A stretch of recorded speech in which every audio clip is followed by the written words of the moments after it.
Selamat malam pemirsa, Komisi Pemilihan Umum atau KPU RI benar-benar membuat gusar publik. Bagaimana tidak, banyak sekali kesalahan fatal yang dibuat KPU sehingga mengacaukan rangkaian pemilu 2024. Diawali dengan amburadulnya Sirekap yang harusnya menjadi keterbukaan hasil penghitungan suara hingga molornya pelaksanaan rekapitulasi suara. Seharusnya dengan anggaran dana besar mencapai 71,3 triliun rupiah untuk pemilu, KPU dapat menyelenggarakan pemilu dengan baik. Inilah yang akan kami sajikan dalam editorial malam hari ini, Menunggu Tanggung Jawab KPU. Bersama saya Fitri Megantara.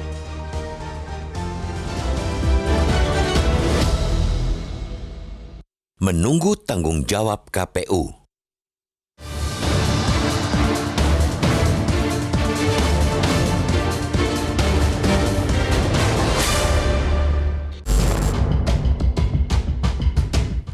Tanggung jawab seakan menjadi barang langka di Republik ini. Susah buat ditemukan, apalagi untuk didapatkan. Langka karena pihak-pihak yang menjadi pemangku kepentingan malah defisit keterbukaan dan di saat bersamaan surplus ketidaktransparan. Seperti yang terpampang di depan publik hari-hari ini, para komisioner KPU Republik Indonesia seolah diam 1000 bahasa dikala pesta demokrasi perlahan-lahan berubah menjadi nestapa. Mereka bungkam ketika berbagai kejanggalan mewarnai pemilu 2024, baik di pemilihan legislatif maupun pemilihan presiden wakil presiden. Mulai dari sistem informasi rekapitulasi atau Sirekap yang amburadul dan syarat dugaan penggelembungan suara hingga pelaksanaan rekapitulasi yang molor tanpa mitigasi. Semua berlangsung seperti tidak ada kendali. Publik jelas sangat butuh KPU untuk bertanggung jawab. Kenapa pemilu yang dianggarkan sebesar 71,3 triliun rupiah itu penuh keanehan, ketidaksiapan, dan aroma kecurangan? Itu duit yang sangat besar dan asalnya dari kantong rakyat sendiri. Hingga kini tak ada jawaban terang benderang dari KPU persoalan Sirekap misalnya. Setelah akses Sirekap ditutup, publik malah disuruh untuk mengakses hasil penghitungan perolehan suara resmi melalui KPU daerah masing-masing. Padahal aplikasi yang disebut-sebut berbiaya 3,5 miliar itu diperuntukkan sebagai acuan penghitungan sementara suara pemilu 2024. Kalau toh akhirnya publik harus mengakses lewat KPU daerah masing-masing, untuk apa Sirekap dibuat dengan begitu mahalnya? Contoh berikutnya soal rekapitulasi suara yang molor di sejumlah provinsi. Seharusnya selesai 10 Maret lalu, malah diberi kelonggaran lewat surat edaran tertanggal 4 Maret 2024. Rakyat betul-betul dibuat bingung. KPU ini lembaga profesional ataukah abal-abal? Kalau KPU profesional, tentu semua keanehan termasuk soal temuan kecurangan pemilu di luar negeri tidak akan pernah terjadi. Sebab semua sudah dipersiapkan mulai dari plan A, plan B, bahkan plan C. Tujuannya agar jangan sampai ada kendala sekecil apapun. Faktanya, semuanya berantakan, amburadul dan tidak karu-karuan. Lalu apakah salah kalau publik menyematkan, walau hanya dalam hati, bahwa lembaga yang dipimpin Hasyim Asyari itu abal-abal, bermutu rendah, bahkan tak mutu sama sekali. Publik ini menaruh harapan kepada parlemen untuk memanggil KPU, Bawaslu, dan Dewan Kehormatan Penyelenggara Pemilu atau DKPP. Para wakil rakyat di Senayan harus menuntut tanggung jawab 3 lembaga yang berwenang dalam urusan pemilu. Benarkah ada tekanan terhadap mereka? Betulkah ada order-order tertentu sehingga jadi pelaksanaan pemilu berantakan di sana-sini? KPU mesti berani terbuka siapa pihak-pihak yang mendesak mereka sehingga situasinya menjadi seperti sekarang ini. Selain itu, DPR juga harus serius menggulirkan hak angket.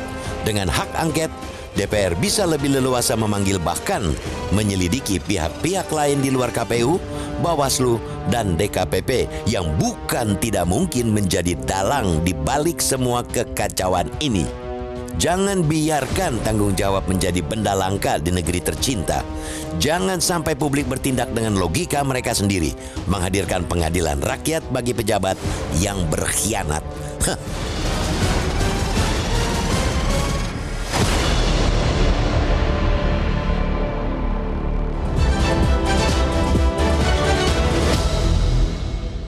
Menunggu tanggung jawab KPU ini akan kita bedah bersama Ketua Dewan Redaksi Media Group, Bang Elman Saragih. Selamat malam, Bang Elman. Malam, Mbak Rara. Oke, Bang Elman, tadi sebelum kita diskusi, kita mendengarkan informasi mengenai pemilu ini, anggarannya ini tidak sedikit ya, Bang. 71,3 triliun rupiah. Tapi kok rasanya nih ya, anggaran yang besar tidak linier dengan kualitas pemilu yang disuguhkan oleh KPU sebagai penyelenggara. Bagaimana? Ya, itulah sebuah fakta kan. Anggaran yang dahsyat, 71,3 triliun itu bukan kertas biasa itu uang itu kan. Uang rakyat uang ya, rakyat Bang. loh itu. Terkesan percuma itu uang sebesar itu hanya menghasilkan pemilu yang dinilai oleh masyarakat abal-abal kan gitu kan, amburadul gitu ya.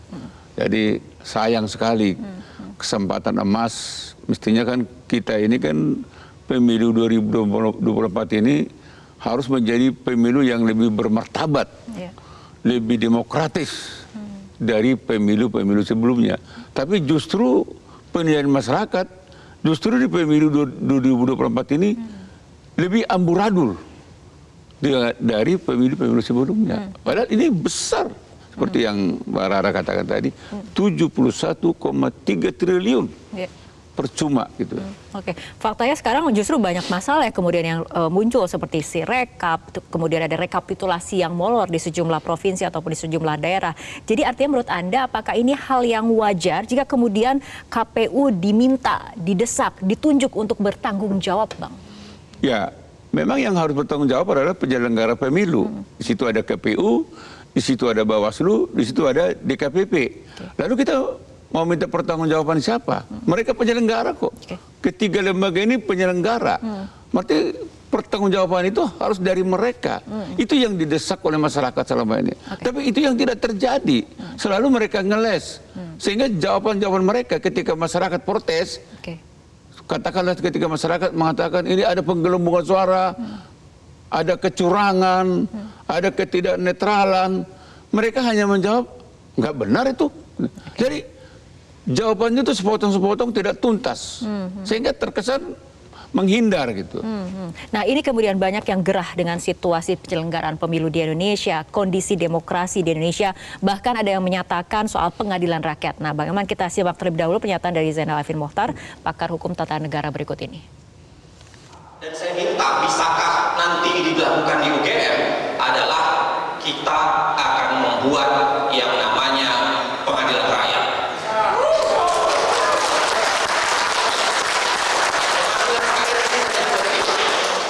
Bahwa ketika negara, lembaga negara tidak serius mengadili, tidak serius menjatuhkan sanksi, tidak serius melakukan penghukuman, rakyat harus mengambil itu dan melakukan pengadilan rakyat. Ini kenapa kemudian memang KPU harus memberikan respon yang transparan kepada publik? Karena kalau tidak, publik semakin gerah, asumsi semakin liar, seperti itu ya, Bang? Ya, ini kan yang disampaikan oleh Zainal Mukhtar ini kan, yang disuarakan dari UGM ini kan akibat. Akibat apa? Akibat ketidakpekaan penyelenggara negara dan penyelenggara pemilu. Dari awal, mulai dari MK, ketika keputusan 90, rakyat udah berteriak. Ada yang nggak beres ini, gitu kan. Dan seterusnya, gitu. Nah, tetapi kan sepertinya kan mereka tidak mau mendengar, tidak mau melihat faktanya. Lalu harapan masyarakat juga terhadap peran Bawaslu itu juga tidak terjadi gitu. Lalu akhirnya masyarakat cari pilihan lain, apalagi ya pengadilan rakyat. Nah, bagaimana kalau ini terjadi? Bagaimana penilaian dunia terhadap negeri ini? Negara yang sudah 78 tahun merdeka, bahkan tahun ini menjadi 79 tahun, masih mengenal pengadilan rakyat. Kan sebetulnya kan nggak benar. Yang ada adalah ada salurannya. Itu tadi ada Bawaslu, ada DKPP, ada KPU, lalu mengadu kepada penyelenggara negara. Kan itu maksudnya saluran-saluran itu tentunya ada. Nanti ada MK gitu kan. Tapi orang nggak percaya. Dan ini yang sepertinya terkesan dipelihara, dibiarkan, tidak diselesaikan dari awal.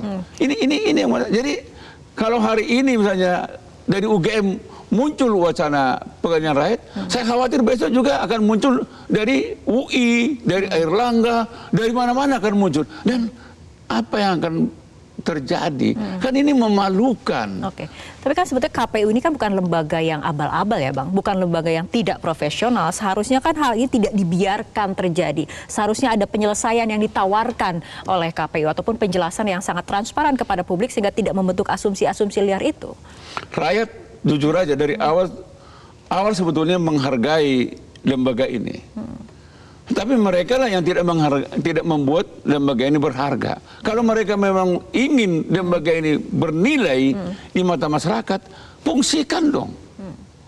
Katakanlah misalnya banyak hal pelanggaran-pelanggaran yang dilakukan oleh KPU. Bahkan ketua KPU-nya sampai 3 kali mendapat sanksi hukum dari DKPP. Peringatan keras terakhir. Bayangin peringatan keras dan terakhir 3 kali gitu kan. Tapi apa yang terjadi? Tetap aja sepertinya tidak ada masalah. Apa yang membuat KPU ini seolah bergeming Bang di tengah kemudian desakan untuk penuntutan tanggung jawab? Nah, inilah kecurigaan itu. Belum tentu benar. Orang bercuriga jangan-jangan ada pesanan. Jangan-jangan ada intervensi.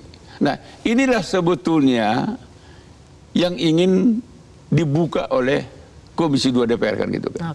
Ada rencana tadinya kan besok rencana Komisi 2 melakukan RDP, rapat dengan pendapat dengan KPU. Tapi tiba-tiba hari ini ditunda. Pertanyaannya, mengapa hal yang sangat urgen memerlukan klarifikasi agar terang benderang, tapi mereka menunda persoalan ini. Mestinya kan ini kan harus dianggap urgen gitu. Baik, Bang Elman, kita akan membedah lebih mendalam nih penundaan RDP antara Komisi 2 dengan KPU, tapi kita ikuti jeda berikut terlebih dahulu.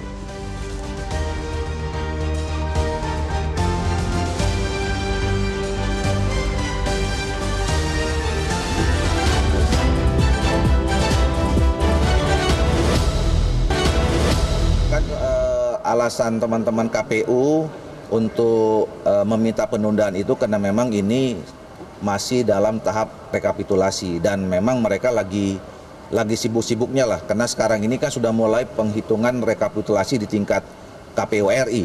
Mungkin ya setelah tanggal 20 lah ya, segera setelah tanggal 20 ya. Saya kemarin memberitahukan kalau bisa diajukan surat lagi tanggal 21 aja. Jadi biar kita langsung evaluasi, begitu selesai besoknya kita langsung rapat evaluasi. Ya, Bang Elman, penundaan RDP ini dilakukan karena KPU masih sibuk dengan alasan rekapitulasi. Tanggapannya? Sebetulnya kan penundaan yang tidak masuk akal. Mengapa publik menganggap RDP ini urgen? Karena itu tadi, untuk menjawab suara-suara miring tentang penyelenggaraan pemilu 2024 ini. Suara-suara yang terdengar di publik kan pada dasarnya kan mereka tidak percaya. Tidak percaya lagi dengan hasil pemilu ini. Mereka malah menganggap ini sepertinya direkayasa kan gitu kan. Ini pemenangnya dari awal juga sudah disetting. Jadi sebetulnya ini tidak demokratis lagi nih. Pokoknya bahkan ada kecurigaan, ada penggelembungan suara untuk memenangkan paslon tertentu, partai politik tertentu, bahkan caleg tertentu. Mereka menganggap ini tiba-tiba ada partai politik yang tadinya hanya 2,6%, tiba-tiba langsung melejit. Ini jangan-jangan nanti tanggal 20 Maret yang partai politik yang tidak lolos real account-nya hasil lembaga survei bisa lolos nanti itu. Nah, ini yang perlu dikelirkan, dibuat terang benderang sebelum tanggal 20 Maret mestinya. Jadi DPR bersama-sama dengan KPU harus memandang RDP ini mestinya urgen. Kapan? Mestinya sekarang inilah RDP itu penting. Supaya nanti Supaya nanti hasil pengumuman dari KPU nanti itu bisa diharapkan lebih dipercaya. Walaupun mungkin tidak bisa diharapkan semua orang percaya, tapi paling tidaknya lebih baik daripada yang kondisi sekarang. Gitu. Karena rekapitulasi inilah yang kemudian menjadi sorotan publik ya, yang memicu ketidakpercayaan itu sendiri ya. Justru kenapa RDP? Karena rekapitulasinya tidak dipercaya. Tadinya kan katakan si rekap itu, si rekap itu kan alat bantu untuk penghitungan suara-suara, tapi malah menjadi masalah. Dan sepertinya ketika ada orang protes, sepertinya KPU menutup mata, menutup telinga gitu kan. Dijawab sepotong-sepotong. Nah, sebetulnya justru RDP inilah tempat mereka untuk menjawab secara tuntas. Supaya apa? Supaya nanti apa yang diumumkan, siapa pemenang Pilpres tanggal 24 Maret nanti, orang akan lebih percaya. Pasti lebih bagus tingkat kepercayaannya dibandingkan yang sekarang. Tapi kalau ditunda, pertanyaannya, untuk apa lagi RDP setelah tanggal 20 Maret? Apa urgensinya lagi? Apa Justru kepentingannya? sebelum tanggal 20 Maret lah kemudian publik menunggu jawaban dari KPU. Harapan masyarakat kan itu. Sehingga memang masyarakat, oh begitu ya. Jadi orang maklum. Jelas. Jelas. Gitu ya. Oh begitu. Terserah apa jawaban mereka. Tapi kalau ini kan seolah-olah mereka membiarkan persoalan ini tetap berlarut-larut dan masyarakat tidak mendapat jawaban apa-apa. Padahal RDP ini juga mungkin bisa menjadi modal ya Bang, jika kemudian memang hak angket itu akan digulirkan. Ini hasil dari RDP Komisi 2 dengan KPU ini bisa menjadi modal utama. Bayangan sementara, kalau dalam RDP ini semua bisa jelas, dijelaskan sejelas-jelasnya, jangan-jangan angket tidak bergema lagi kan. Tapi kalau begini, ini akan membuat angket ini makin didesakkan gitu kan. Angket bersama-sama pengadilan rakyat. Pak Rara bisa bayangkan, kalau dua-duanya ini berjalan, apa yang terjadi gitu kan. Kita kan pasti tidak berharap seperti itu. Itulah sebetulnya pentingnya kepekaan dari penyelenggara pemilu, kepekaan dari penyelenggara negara. Mestinya juga penyelenggara mendorong RDP-nya jalankan dong. Kan sebetulnya kan apa yang harus ditutupi lagi? Semua terbuka kok. Rakyat tahu. Rakyat tahu siapa yang berbohong, siapa yang berkata benar, rakyat tahu. Jangan mereka menganggap rakyat tidak tahu apa-apa. Tahu sekali. Dan itulah yang disuarakan oleh UGM. Dan saya khawatir juga besok lusa akan disuarakan oleh perguruan tinggi yang lain. Karena sebetulnya yang dibutuhkan memang adalah keterbukaan dari KPU ya, keterbukaan penyelenggara pemilu. Kenapa ini terjadi? Itu juga kan si rekap itu kan mahal. Pertanyaannya, apakah si rekap itu tidak dilakukan uji teknologi? Baru digunakan. Jangan-jangan itu belum pernah diuji. Baik, Bang Elman, kita akan lanjutkan kembali perbincangan. Selanjutnya kita akan melihat apa saja komentar dari netizen, tapi kita ikuti jeda berikut terlebih dahulu.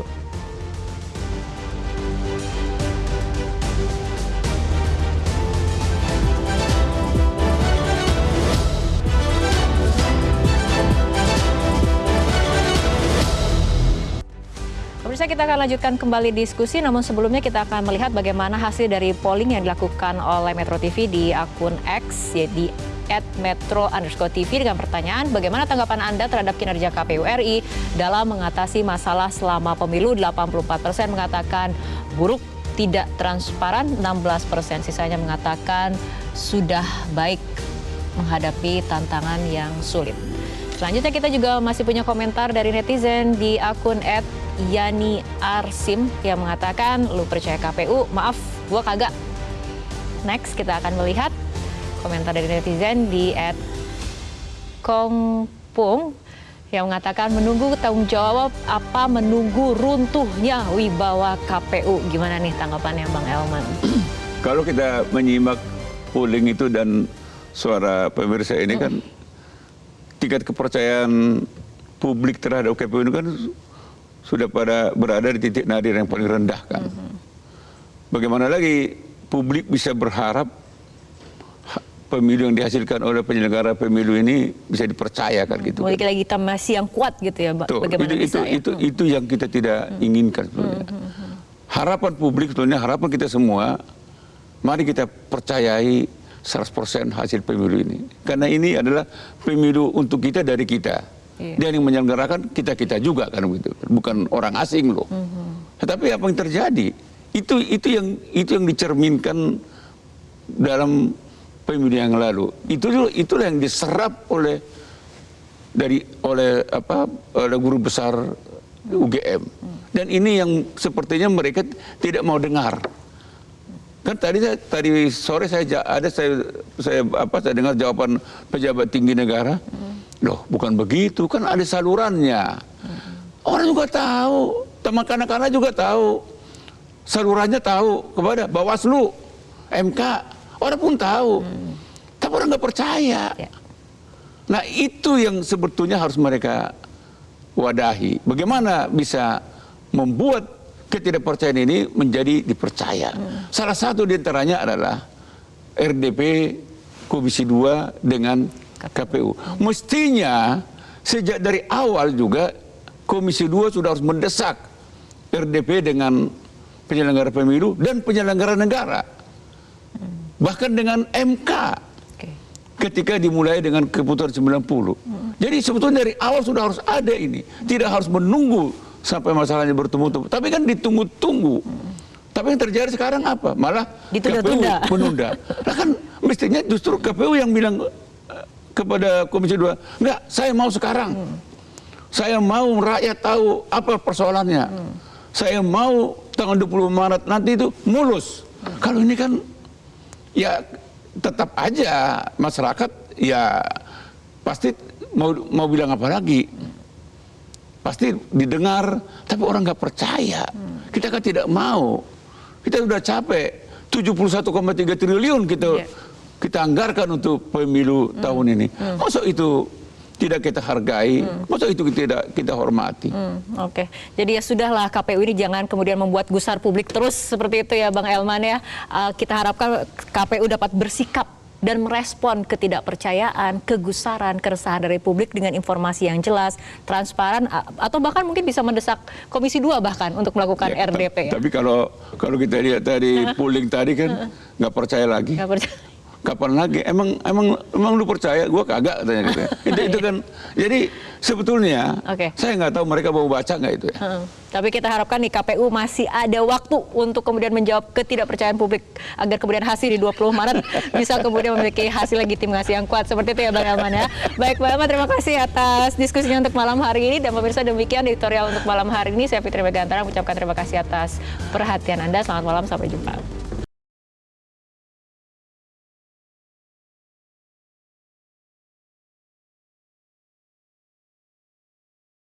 Jelajahi cara baru mendapatkan informasi. Download Metro TV Extend sekarang.